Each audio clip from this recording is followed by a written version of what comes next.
Hello and welcome to the 29th episode of the Bunker to Bunker podcast. We are coming off of one of the busiest Sundays in American sports with the finale of the Waste Management Open, which was honestly better than the first half of the Super Bowl, as Josh tweeted out. But the craziness of the Waste Management, the Super Bowl, it's just a Sunday that always lives up to the hype. That's all I got to say about that. So. Yeah, Josh, what do you want to say here? Yeah, it was a good week. I guess we'll start with the Super Bowl. Yeah. Yeah, I had some people over. I was kind of in like the back. I was watching it on my phone, the Waste Management. Not really Uh-huh. much. I put it on 18 when Taylor needed to birdie 18. Uh, he made birdie from like the rough, made a clutch putt like he does. Then, we'll talk about it. That finish. But yeah, it was, as I tweeted out, like, it was honestly more entertaining than, like, the first half of that game. That game was very boring. I feel like the finish, because it went into overtime, and the potential for two overtimes for the first time ever, so it would have been, like, the longest game ever, kind of doesn't, no one will, like, remember that this game was so boring for 3 quarters, honestly. Yeah. So I, with all the prop bets I sent you, I lost 50 cents. So, and I won a squares pool, like we did like the squares. Uh-huh. So I won like, you know, I don't know how much I won, but not much, but definitely, um, making some money back. So definitely a fun Super Bowl. I'm not sure how I feel as an Eagles fan that the Yeah. Chiefs won. I guess I would probably rather have the Chiefs win, but it really doesn't matter. Um, it was a good finish. I guess that's all that really matters because no one really remembers the first 3 quarters in any game. So, that's kind of my like reaction to it. I know that you had a different experience being overseas in Spain at maybe a bar or at home, or maybe you're teaching people in Spain what like a first down is. I don't know. So, take it Yeah, away. I had a drastically different experience. I actually went up 40 across all my bets, 40 US dollars. So pretty good Super Bowl for me. Did really well in the prop betting market. Would have had an absolute bag of money. I had the over 47 and a half, and of course it was 47. Um, so if that would have hit, I would have just been pushing 100, probably a little bit more. Um, but yeah, watching the game didn't kick off for me until 12:45 in the morning. Managed to stay up for the entirety of it. Didn't finish until 5 in the morning, which was not ideal. But yeah, watching it at a what do I watch at? An Irish bar, just full of Americans, full of just like expats, really no Spaniards. Yeah. Really cool experience to be honest. They sold Budweiser, which I thought was kind of funny. They're trying to be American, but yeah, I had to explain this morning what a first down was, what a lateral is, what the objective of getting a Hmm. touchdown is. I'm like, oh my gosh, here we go again. It's like, oh, so can you throw the ball? You can kick the ball. When do you want to kick it? I'm like, okay, let's start this over again. You don't want to kick it. So it's definitely kind of crazy to think about. Um, the NFL does appear to be like a global thing, but at the same time, it's just not that recognizable to locals across the pond. Um, but yeah, so yeah. Um, definitely a fun experience. Definitely a fun experience. Still recovering just from the pure lack of sleep, waking up and working the next morning, but we're here. Yeah. We're thriving. So Is this the first time you stayed up for a game or something and no, the like a other Blitz? other thing I stayed up for was Philadelphia Union playoffs, but that ended at like 3:30 in the morning, so that wasn't as severe as the Yeah, Super Bowl was. yeah. March Madness is going to be a different animal, because obviously I need to stay up for that, but 4 days in a row of that, I don't know about that.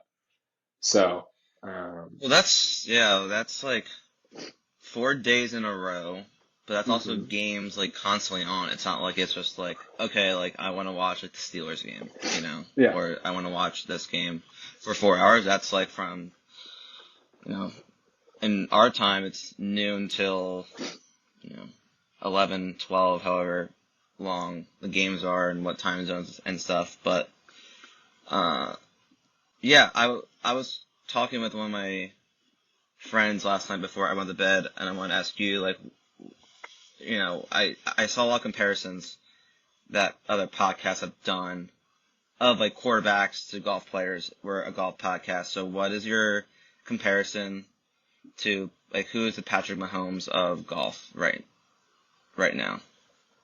Um, that's a really good question. Um, I think well, that's a tough one because he's the best quarterback in the NFL at this moment. I would probably say like a Rory McIlroy, I think is a moderately decent comparison. Someone who, when given the opportunity, can just pounce on it, right? Like, um, given the ball down three, marching down to score the touchdown to win the game. Like, it's kind of like you give Patrick Mahomes the ball and you don't want to, it's like, oh, it's over. Like the game's done. But I'd say a Rory, like just dominant, um, perennial, just contender's not a football word, but perennial stalwart in the high rankings of the elitists in the NFL. I'd probably say Rory McIlroy is a decently close comparison to Patrick Mahomes. Yeah, that's a good one. Obviously, can't go wrong. I was trying to think cause like the trajectory of Rory's career was that he won all those majors early, Yeah. and I guess you have more opportunities to win majors. I guess however you want to define, Uh-huh. Mahomes, and I mean he has like three. Like I think if Scheffler won a major last year, I think it would be Scotty, just because I think they're around the same age. I think Scotty might be like 26, 27. Mahomes is 28. They're just consistently just the best. It doesn't really matter home or away.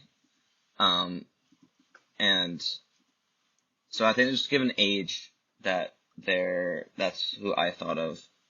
But Hmm. it's hard because of like age and like trajectory to where I think Mahomes will get to like the Rory level of where he's at now. But what Rory's like 34, like mid Yeah. 30s. Hmm. Scheffler is or no, Mahomes is 28.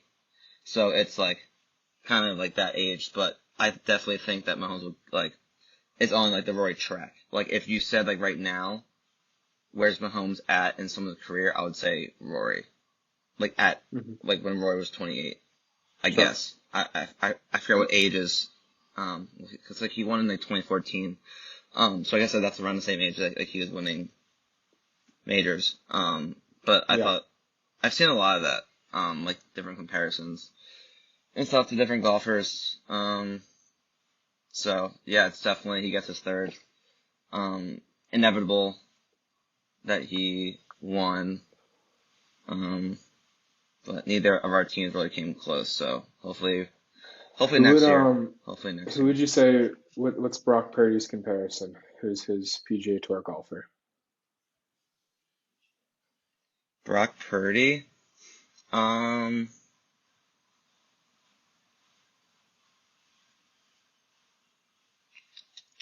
Brock Purdy. That's a good one. Cause like, maybe like I have a name, and it's someone who I think that you would guess um if you had to guess. I think you'd be able to guess it. I think he, I think he's like, it's hard because I think I'm trying to find someone that like contended in a major recently. Like, is he like a Cam Young? That's Like not he has bad. That's contended not in bad. majors, but like he hasn't won on tour, and he is young, and but I think if you ask I think Cam Young's way more talented than Brock Purdy. But Sure. I think that, he's like kind of sniffed it, but That's the first name that came to mind, but that's also because I just wrote about him. Yeah. But who's the name that you have? I think you could say Ludwig Aberg is a is a good comparison, purely given that he, just came onto the scene, about 8 months ago, and has raised this level to like superstardom, after the Ryder Cup and all that. And you're talking about someone like Brock Purdy, Mr. Irrelevant, last pick in See, the draft. I It's think he's CJ Stroud. You think Brock Purdy's Like, I the think no, I'm saying Ludwig is like Oh, Stroud oh, in the sense okay. that they came onto the scene week one. Like, me personally, because Ludwig already won a tour event in his first year. Yeah. Um, Probably could have won Pebble if the rain didn't, Mhm. come down, and Sure. and Stroud won a playoff game and broke all like the records, rookie of like the Uh, year. I guess Ludwig lost at Eric Cole in like, the rookie of the year. I think that's the closest comparison Fair. um to him. I guess like Purdy could be like a maybe Purdy's like a Tom Kim. Tom Kim contended Okay. last year at the Open. He's young too. You kind of really don't know. He's kind of in that range where you won't be surprised if he takes another like step in his game, or you won't be surprised that Tom Kim or Brock Purdy kind of stays at that like level of there's certain courses where Tom Kim will play well at, but then there's some courses that where like he can't play well at. Yeah. Like he won't play well at a at like a PJ Championship probably because he doesn't hit that far. But he's a like wedge player where if he plays like PJ National or RBC Heritage, where it's just like kind of like a very simple route. So I guess I kind of convinced myself that maybe Tom Kim is over my Kim Young comparison, but I feel like we could probably go for 2 more hours comparing every golfer and every quarterback. Um, just going off like the list of like OWGR and stuff. Uh-huh. Um, so I feel like that could be a fun game just throughout like the off season with NFL and golf to keep making those comparisons. But I guess let's move on to the Waste Management Open. Mhm. As I said, Nick Taylor won.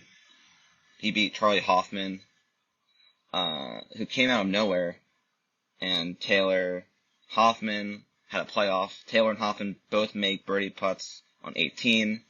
They go to the second playoff hole. Hoffman hit it in the bunker, fairway bunker. Taylor was in like the rough, I believe. And in the end, Hoffman made par, and then Taylor had a putt to win, and of course he drains it.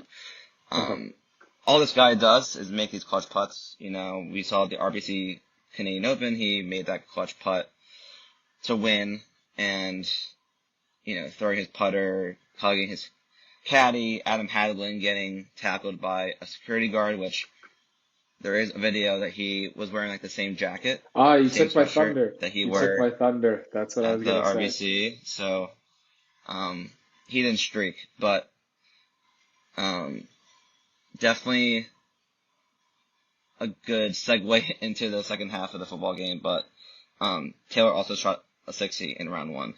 Mhm. So definitely a lot of you know thunder at the Waste Management Open, which it never seems to disappoint. Uh, so those are kind of my, just like the quick recap of it.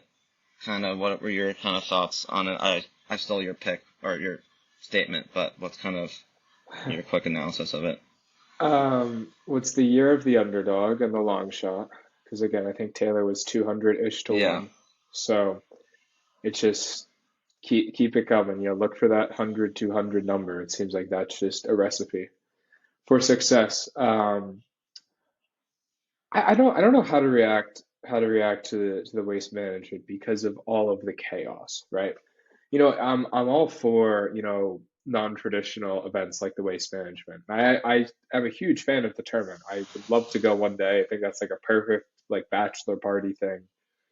But you saw especially on Sunday with all like the hot mic moments and Zach Johnson confronting fans for doing whatever, mocking him for the Ryder Cup and screaming in the backswing of Billy Horschel. then he's, confronting them, stopping alcohol sales and all this. I guess I'll throw this question to you: is it kind of out of hand at this point? Is it the waste management just lost control and they just are accepting, hey, this is a big party, we're just going to run with it? And do you think you could see players not want to play the event anymore because of the, I'll say, instability with how they're able to control things? No, I mean that's just that's just what the waste management is. Yeah. It is a fraternity party. It is electric. You know, look at the top players on like the leaderboard. A lot of them are the elite names. There are a lot of people that have won major championships.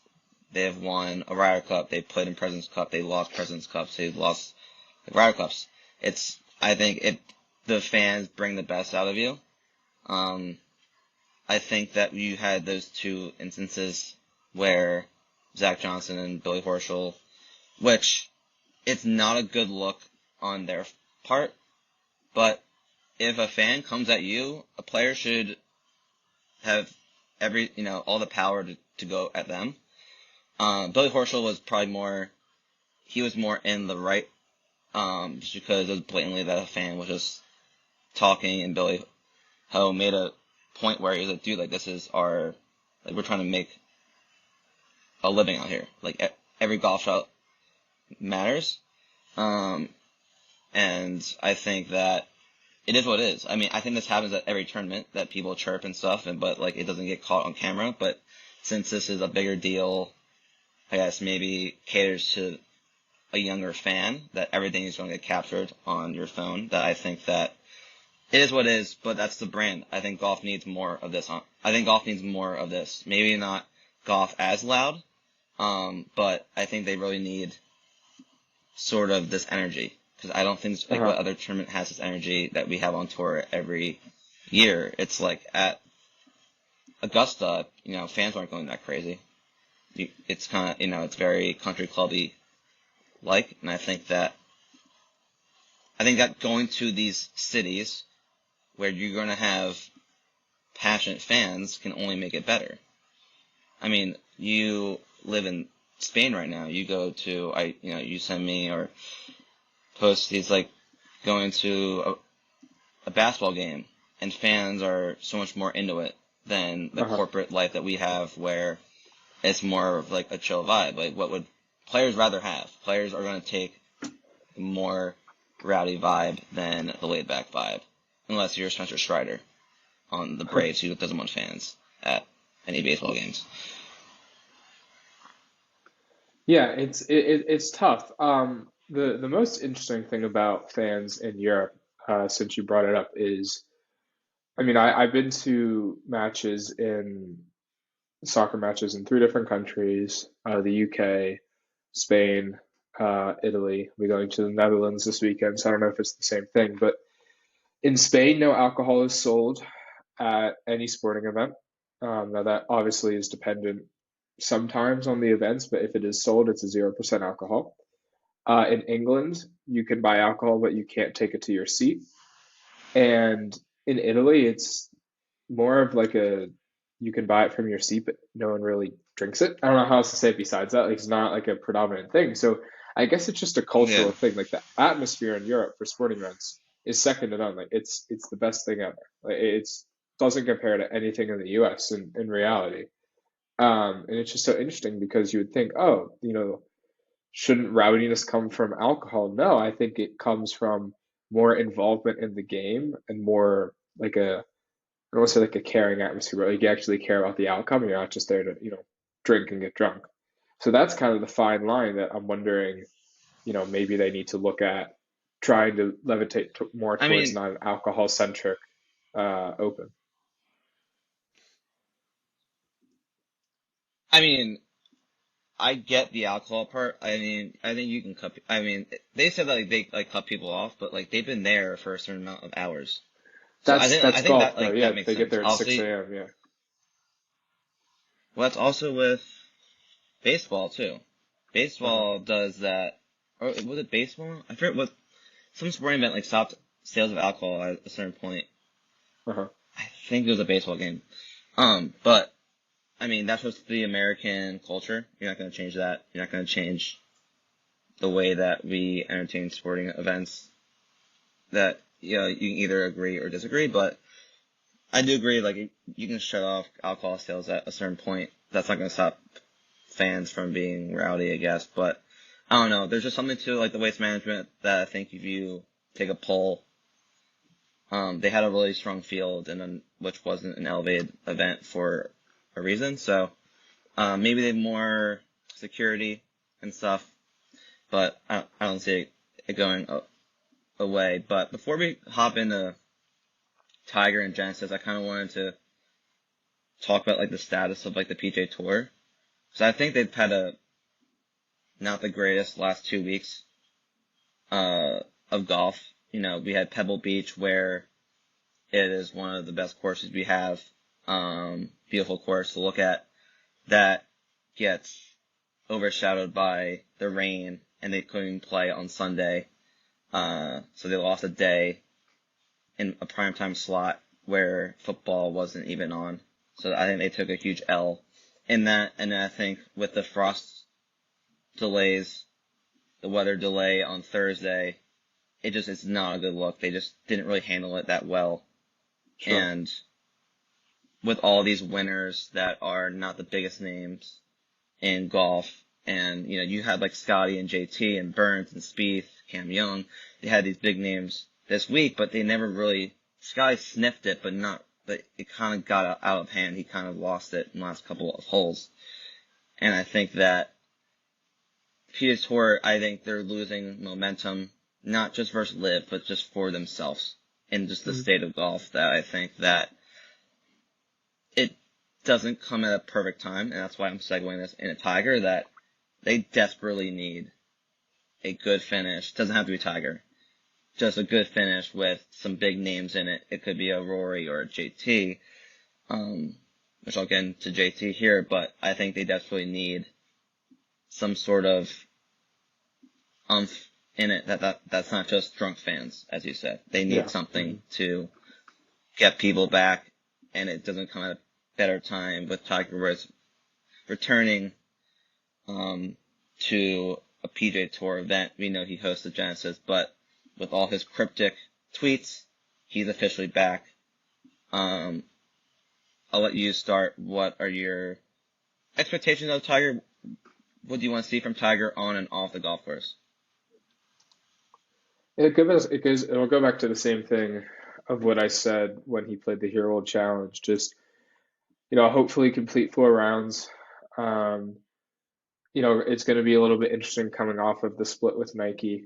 Um, yeah, I don't think there's any expectations. I think that unfortunately Tiger's getting to the age where we just need to just kind of enjoy it while it lasts.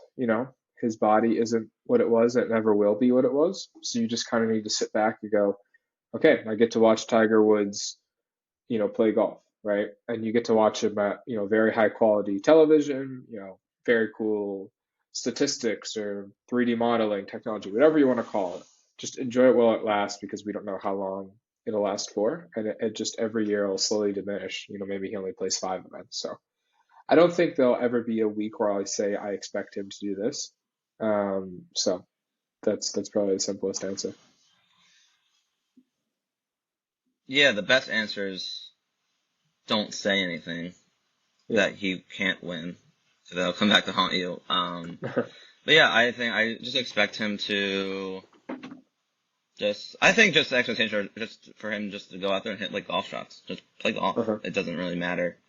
Um, I think just him walking. I think you can tell from the first day or two, like if his walk is better. We all know his talent, obviously, and he can hit all those shots. But he's at a course where he made the cut last year too. Does that good shot of JT on 18 after the second round, just like shaking his head with a smirk, and Tiger smirks at him back. Which is this is also the tournament where Tiger gave JT a tampon, and because Tiger outdrove him, and then that kind of took over like the world, and Tiger had to apologize for that getting out. But yeah, I think it's just him just going out hitting some golf shots. It'd be great for him to, it'd be great for him to like go out maybe early on Thursday Hmm. and maybe, make a birdie or two early and see himself in like the top 10 to get some excitement or something like that. But just having him out there and his obviously status of a human being and golfer is all that we really need. Have you gotten a chance to look at his like tweets he's sent out over the last week? Very cryptic, excuse me. Um, I think the best thing that I saw all week was our good friend Jeff, who does a PGA Tour Live at ESPN, uh, posting a picture of him in his Sunday red, kind of in the darkness and the cryptic sense, all of that. So yeah, just cryptic tweets and all, and just yeah, that's about it.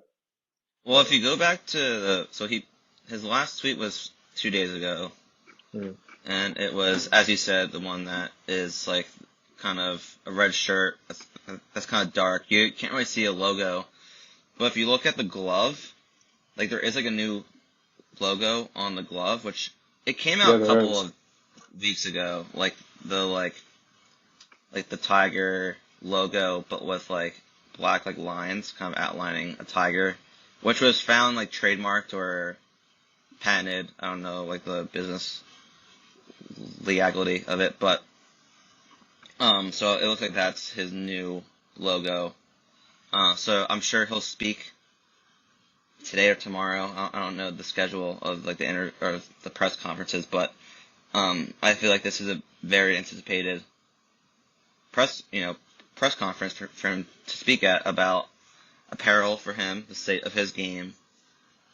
He hasn't spoken since the new deal of the PJ Tour and the Strategic Sports Group, and obviously the status of what's the status of PIF right now. So I think there's a lot of wait and see with that um, press conference, and I'm excited for this week. I feel like golf is back just because of Tiger's back, and you get that little jolt of excitement.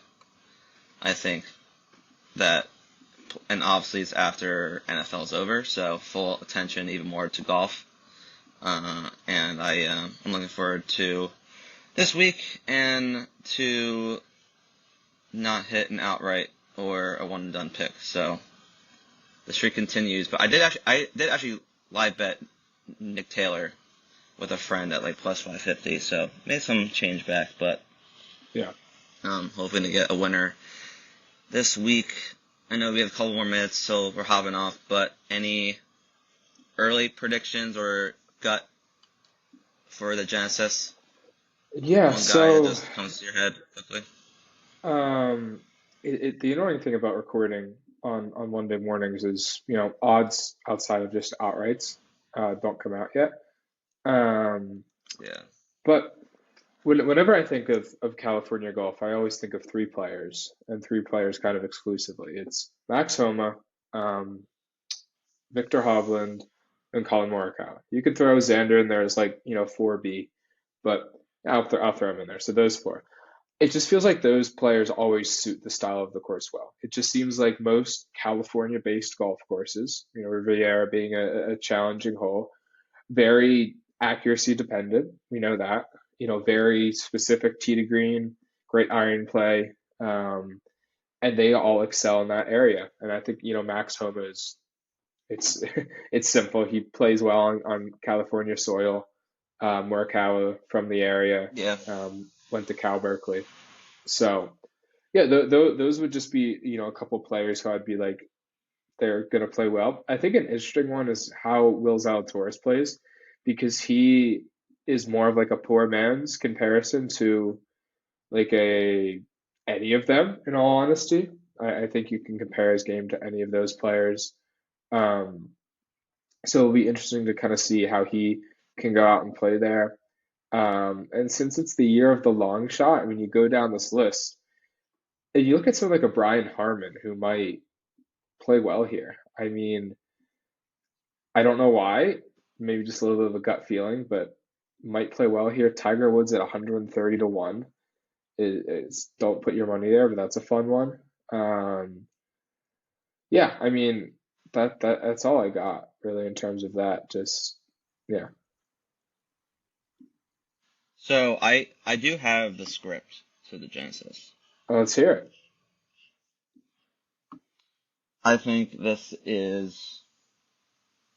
I don't want to jinx myself, but I guess I'm going Say down it. this road already. But I think that with Tiger coming back to his tournament, JT is playing really well right now. He's Uh, going to win at some point. He hasn't won since 2022. Where else would he win? To get his first win since the PGA in 2022. Then at Tiger's event and taking that trophy from his hands in that picture on 18. I think that's like the whole script.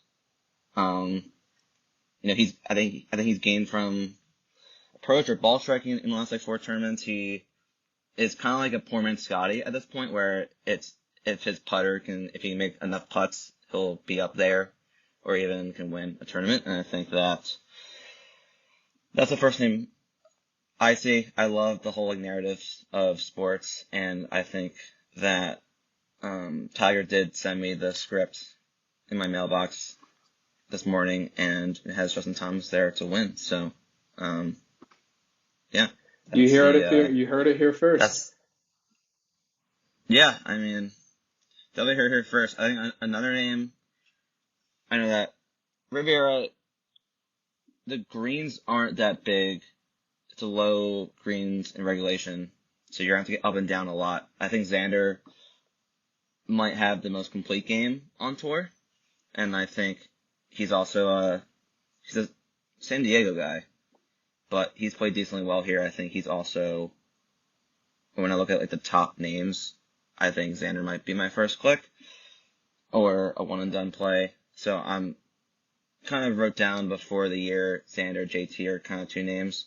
I think JT is in form. Xander didn't play last week at Phoenix. He did what I think he did commit and then would withdraw. Not concerned about that. I'm honestly more concerned about Hovland. But we don't really have time to get into that. But yeah, I would say that I have the script for JT, and when he wins, we have this on video and evidence for that. So those are kind of my last thoughts. Tune in for myself, just my weekly threads. Love hate or love hate tomorrow, sleepers, and then it'll get my outrights and stuff, and on all platforms. Big week with Tiger coming back. Final thoughts? Tune into Josh's Twitter. That's all I got. Um, yeah, Appreciate that, should be a brother. fun week. Yeah, the Genesis is always a fun tournament. It's always one of those where it's just challenging, and always good to see a non-birdie fest. So looking forward to a good week, and yeah, see everyone next week for episode 30.